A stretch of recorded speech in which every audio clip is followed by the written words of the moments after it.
आज हम सुनेंगे जातक कथा की दूसरी कहानी, दो हंसों की कहानी। मानसरोवर आज जो चीन में स्थित है, कभी ठमानस सरोवर के नाम में विश्वविख्यात था और उसमें रहने वाले हंस तो नीले आकाश में सफेद बादलों को छटा से भी अधिक मनोरम थे। उनके कलरक सुंदर नर्तकियां की नुपुर ध्वनियों से भी अधिक सुमधुर थे। उन्हीं सफेद हंसों के बीच दो स्वर्ण हंस भी रहते थे। दोनों हंस बिल्कुल एक जैसे दिखते थे और दोनों का आकार भी अन्य हंस की तुलना में थोड़ा बड़ा था।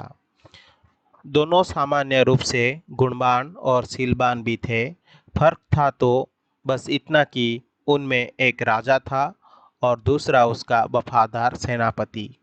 राजा का नाम धृतराष्ट्र था और सेनापति के नाम सुमुख। दोनों हंसों की चर्चा देवों, नागों, यक्षों और विद्याधर लल्लानाओं के बीच अक्सर हुआ करती थी।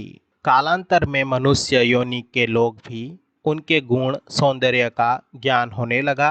वाराणसी नरेश ने जब उनके विषय में सुना तो उसके मन में उन हंसों को पाने की प्रबल इच्छा जागृत हुई। तत्काल उसने अपने राज्य में मानस समक्ष एक मनोरम सरोवर का निर्माण करवाया, जिसमें हर प्रकार के आकर्षक जलीय पौधे और विभिन्न प्रकार के कमल जैसे पद्म, उत्पल, कुमुद, पुंडरीक, तमारस और कलहर विकसित करवाए। मत्स्य और जलीय पक्षियों की सुंदर प्रजातियां भी वहां बसाई गईं। साथ ही राजा ने वहां बसने वाले सभी पक्षियों की पूर्ण सुरक्षा की घोषणा करवाई, जिससे दूर दूर से आने वाले पंछी स्वच्छंद भाव से वहां विचरण करने लगे। एक बार वर्षा काल के बाद जब हेमंत ऋतु प्रारंभ हुआ और आसमान का रंग बिल्कुल नीला होने लगा, तब मानस के दो हंस वाराणसी के ऊपर से उड़ते हुए जा रहे थे। तभी उनकी दृष्टि राजा द्वारा निर्मित सरोवर पर पड़ी। सरोवर की सुंदरता और उसमें तैरते रमणीक पक्षियों की स्वच्छंदता उन्हें सहज ही आकर्षित कर गई। तत्काल वे नीचे उतर आए और महीनों तक वहां की सुरक्षा, सुंदरता और स्वच्छंदता का आनंद लेते रहे। वर्षा ऋतु के प्रारंभ होने से पूर्व वो फिर मानस को प्रस्थान कर गए।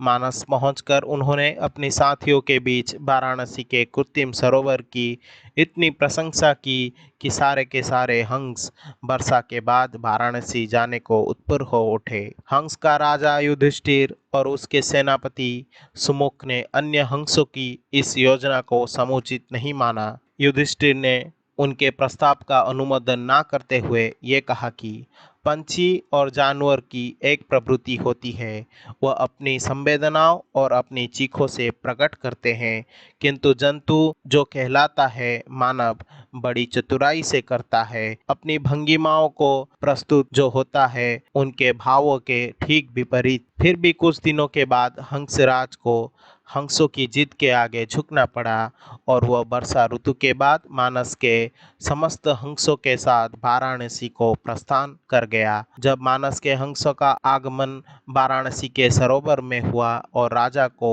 इसकी सूचना मिली, तो उसने अपने एक निषाद को उन दो विशिष्ट हंसों को पकड़ने के लिए नियुक्त किया।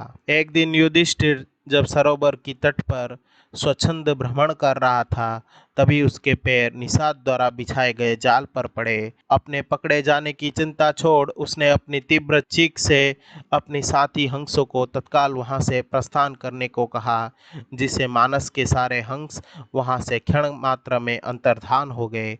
रह गया तो केवल उसका एकमात्र वफादार हम सकल सेनापति सुमुख। हंसराज ने अपने सेनापति को भी उड़ जाने की आज्ञा दी, मगर वो दृढ़ता के साथ अपने राजा के पास ही जीना मरना उचित समझा। निषाद जब उन हंसों के करीब पहुंचा तो वो आश्चर्यचकित रह गया, क्योंकि पकड़ा तो उसने एक ही हंस था, फिर भी दूसरा उसके सामने निर्भीक खड़ा था। निषाद ने जब दूसरे हंस से इसका कारण पूछा और वह भी और भी चकित हो गया, क्योंकि दूसरे हंस ने उसे ये बताया कि उसके जीवन से बढ़कर उसकी वफादारी और स्वामी भक्ति है। एक पक्षी के मुख से ऐसे बात सुनकर निषाद का हृदय परिवर्तन हो गया। वो एक मानव था, किंतु मानव धर्म के लिए वफादार नहीं था। उसने हिंसा का मार्ग अपनाया था और प्राणतिपात से अपना जीवन निर्वाह करता था। शीघ्र ही उस निषाद ने अपनी जागरूक मानवता के प्रभाव में आकर दोनों ही हंसों को मुक्त कर दिया। दोनों हंस कोई साधारण हंस तो थे नहीं। उन्होंने अपनी दूरदृष्टि से ये जान लिया था कि वो निषाद निसंदेह राजा के कोप का भागी बनेगा। अगर निषाद ने उनकी जान बख्शी तो उन्हें भी निषाद की जान बचानी थी। अतः तत्काल वे निषाद के कंधे पर सवार हो गए और उसे राजा के पास चलने को कहा।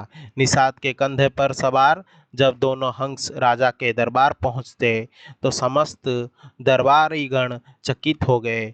जिन हंसों को पकड़ने के लिए राजा ने इतना प्रयत्न किया था वे स्वयं ही उसके पास आ गए थे।